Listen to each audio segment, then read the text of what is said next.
Narasumber kita adalah Irjen Pol Purnawirawan Riki Sitohang SH. Selamat siang, Pak Riki. Selamat siang, Dinda. Sehat ya? Sehat, alhamdulillah. Beliau ini adalah abang saya juga, saya anggap, karena saya lihat komentar-komentar beliau itu pemikirannya sangat progresif. Jadi saya senang orang-orang yang memang pemikirannya untuk bangsa ini begitu cadas dan progresif, sehingga itu bisa menjadi jurispruden bagi masyarakat. Melihat kasus ini bagaimana yang sebenarnya, kan masyarakat ini sekarang bisa menilai mana yang layak atau tidak layak. Oke, Bang Riki, saya ingin membahas kasus ijazah Pak Jokowi yang sampai hari ini belum tuntas juga. Ya, kita undang abang itu karena memang abang sebagai mantan penyidik dan proses hukum ini kelanjutannya seperti apa, karena masyarakat juga bertanya-tanya terkait dengan laporan polisi yang dibuat oleh para pihak ini. Kan mereka ini saling lapor gitu. Ya, nah, benar. Dan beberapa bulan yang lalu para pihak, dalam hal ini UGM, telah menyampaikan bahwasanya ijazah Pak Jokowi itu asli. Begitu juga Bareskrim Mabes Polri telah melakukan pemeriksaan baik itu terhadap KPU, teman sekelas daripada Pak Jokowi, dan pemeriksaan terhadap UKM, pihak rektorat, pihak perpustakaan, bahkan arsip perpustakaan tersebut telah diperiksa oleh penyidik Bareskrim Mabes Polri. Hasil daripada laboratorium forensik itu identik ijazah tersebut dengan pembandingnya. Nah, dari sudut pandang kacamata mantan penyidik yang sudah kawakan di reserse, pendapat abang terkait dengan keputusan daripada Bareskrim Mabes Polri yang telah menghentikan laporan pengaduan ya, atau masyarakat dari TPUA katanya, tim pembela ulama dan aktivis tersebut, bagaimana dari sudut pandang kacamata penyidik terhadap laporan tersebut berikutnya, dan bagaimana juga laporan balik daripada Pak Jokowi terhadap para pelapor dan yang menuduh terkait dengan ijazah tersebut. Silakan. Baik, terima kasih Pak Pitra. Tentu terima kasih untuk undangannya. Ya. Kalau kita lihat tadi alur cerita daripada peristiwa ijazah Pak Jokowi sekarang ya. Memang kalau kita lihat dari runtutan permasalahan ini sangat ironis ya. Hasil daripada pelaporan para mereka-mereka yang mengaku dari TPUA terhadap keabsahan daripada ijazah Jokowi. Saya sudah pernah mengatakan bahwa 2 kali jadi wali kota ini secara ilmu logika loh ya. 2 kali jadi wali kota, sekali jadi gubernur, 2 kali jadi presiden.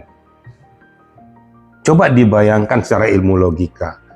Kalau seandainya dia cacat hukum, bisakah dia masuk ke arena itu? Karena lawan-lawannya ini kan kandidatnya bukan orang main-main juga. Bahkan di presiden itu kandidat lawan daripada beliau ini adalah presiden yang saat sekarang ini, Pak Prabowo.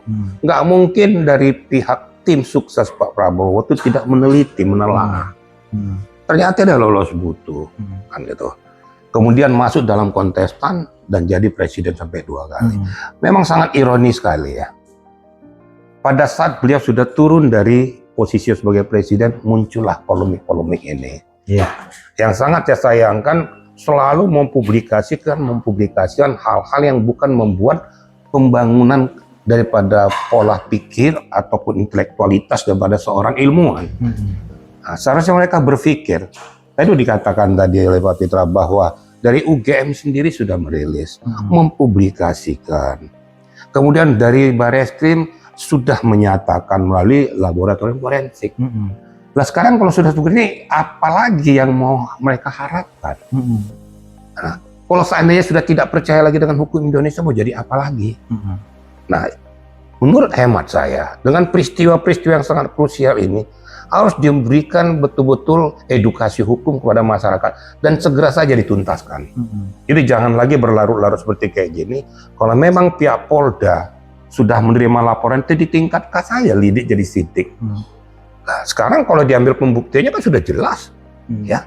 Dari segala permasalahan sudah dipegang bukti-bukti dari Bareskrim, bukti-bukti dari UGM. Ya sudah tindak lanjuti aja, lakukan aja. Mereka sudah melakukan pencemaran nama baik dan juga mengena kepada Undang-Undang ITE. Oke, Pak Riki, saya ingin bertanya. Jadi di beberapa kesempatan yang saya lihat dari media sosial, ini kan terlapornya itu ada kurang lebih 4 orang. Nah, 4 orang ini setelah dilaporin, mereka katanya merasa dikriminalisasi gitu loh, dan mereka merasa dijolimi. Nah, apakah memang pengertian kriminalisasi itu ketika hak hukum orang yang terlapor menjadi terlapor statusnya kan gitu. Nah, dan ketika orang yang melaporkan yang merasa dituduh, merasa dia difitnah ataupun cemaran baik, dia melaporkan orang yang menuduh itu, apakah memang kategori kriminalisasi itu seperti itu gitu loh. Katanya dia dengan alasan untuk penelitian, kajian dan lain-lain. Nah, dari sudut pandang mantan penyidik seperti apa? Kalau dikatakan kriminalisasi ini sangat sumir ya. Kalau seandainya seseorang melaporkan telah terjadi suatu perbuatan tindak pidana, faktanya sudah dibuktikan memang tidak terjadi perbuatan itu. Lah kemudian pihak yang merasa dirugikan melaporkan itu, ya sah-sah saja secara hukum. Terus kriminalisasinya di mana? Nah untuk itu maka saya karena kata mereka penelitiannya dilaporin gitu. Penelitian model apa? Mereka meneliti sendiri atau berdasarkan akidah hukum? Iya. Kita kan berbicara tentang hukum, sudah dibuktikan. Lah, sekarang UGM yang punya universitas saja sudah menyatakan, terus kapasitas mereka sebagai apa? Kok mereka bisa memastikan itu? Sedangkan dari pihak penegak hukum sudah menyatakan, UGM menyatakan. Lah sekarang mau diapakan lagi? Mau ilmiah model apa lagi yang mereka miliki? Kalau menurut hemat saya sudah ada indikasi tertentu untuk menjatuhkan daripada wibawa daripada Pak Jokowi, martabatnya. Ingat loh, Pak Jokowi itu mantan presiden loh. Terlepas apapun dia sudah memberikan yang terbaik untuk Indonesia. Di luar mungkin ada dia kekurangannya, itu kan manusiawi ya. Lah mereka yang melaporkannya apa sih kapasitasnya? Saya selalu mengatakan, terus saya sangat menyesali perbuatan mereka ini. Lah menorehkan apapun di Indonesia ini belum pernah. Tapi ngomong aja itu terus. Dan hal-hal yang istilahnya tidak kena pada substansi permasalahan. Nah, yang dikatakan Pak Fitra tadi kriminalisasi, lucu kedengerannya gitu loh. Kriminalisasi model apa?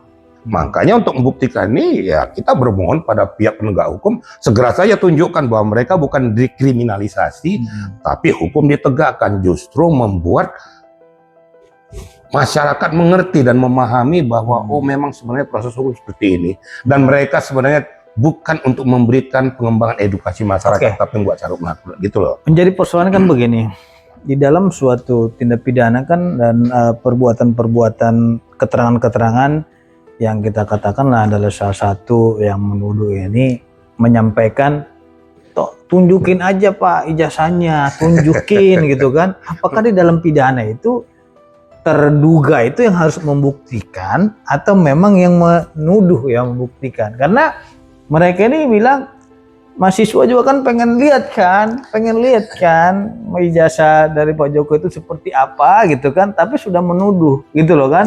Nah, saya juga berpikir ini mindset seperti ini dalam konteks hukum pidana itu memang apakah hukum pidana itu mengatur kita yang menuntut ya, terus yang tertuntut itu yang harus membuktikan bahwasanya dia palsu ya, itu bagaimana dari segi pandangan hukum pidana? Ya.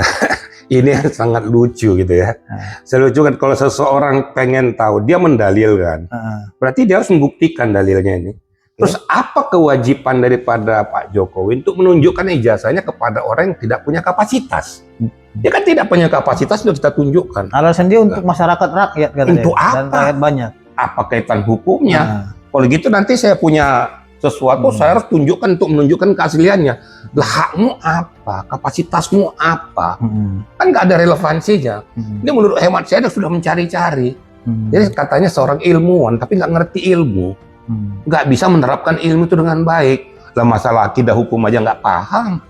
Oh suruh tunjukin, apalagi yang saya lihat itu ditunjukkan lagi ijazah salinan-salinan. Kemudian mau dipadukan kepada yang asli. Intinya yang punya hak kewenangan untuk meminta pertanggungjawaban itu adalah orang-orang yang berada di barikade hukum. Contohnya dari kepolisian, kejaksaan, dan kehakiman. Di luar daripada itu tidak punya hak, tidak punya legal standing. Untuk apa kamu? Itu namanya udah mencari-cari. Menurut hemat saya sudah segera saja gitu loh. Orang-orang kayak gini membuat carut marut di negara Republik Indonesia, nggak punya hak. Apalagi mengatasnamakan rakyat-rakyat mana yang kamu atasnamakan. Nggak ada rakyat sudah muak dengan peristiwa ini sebenarnya. Tapi cuma Pak Mitra, saya minta juga dengan sangat juga kepada kita publik siapapun, jangan menarik-narik kepada siapa di belakangnya ini. Kita kan ansih berbicara tentang masalah akidah hukum. Ya. Nah, jangan menarik kepada ada di belakangnya partai politik segala macam menunggangi itu. Sebenarnya itu sudah cari-cari, sebenarnya nggak perlulah kita menarik-narik ke arah sana. Ya. Oke. Menurut Pak Riki, ini sebenarnya motif maupun tujuan daripada laporan tersebut dan kasus ijazah ini, motif hukumnya itu seperti apa? Oke, jangan ditanggapi dulu setelah segmen berikutnya.